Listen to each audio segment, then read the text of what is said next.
Use பண்ணுவாங்க. அந்த பட்டரை குறைச்சிட்டு நெய்யை பயன்படுத்தலாம். நெய் அப்படிங்கிறது நம்மளுடைய பாரம்பரிய உணவு. நெய்யில அத்தனை நன்மைகள் இருக்கு. அந்த நெய்யில அன்ன சுத்தின்னு பேரு. நம்ம உடம்பு குளிக்கிறோம் இல்லையா, டெய்லி நம்ம உடம்ப குளிக்கிறது நம்ம உடம்புக்கு சுத்தம் பண்றோம். நம்ம உடம்ப சுத்தம் பண்றோம்.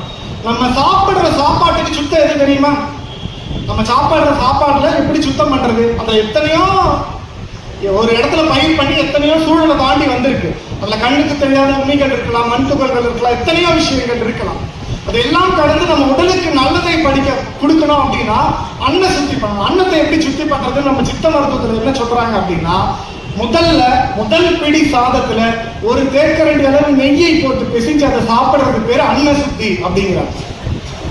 அந்த அன்ன சுத்தியில அந்த நெய் என்ன பண்ணுமானா, அதுல உணவுல இருக்கக்கூடிய எதா இருந்தாலும் நம்ம குடல் பாதிப்பை உண்டாக்காமல் அந்த நெய் போய் முதல்ல ஒரு கோட்டிங்கை கொடுத்துரும். அந்த கோட்டிங் கொடுக்கறதுனால அடுத்து நம்ம உணவுல இருக்கக்கூடிய நம்ம உடலுக்கு கெடுதியை கொடுக்கக்கூடிய பொருட்கள் எதுவாக இருந்தாலும் நம்ம உடலுக்கு சேதத்தை விளைவிக்காமல் அழகா வெளிவரும்.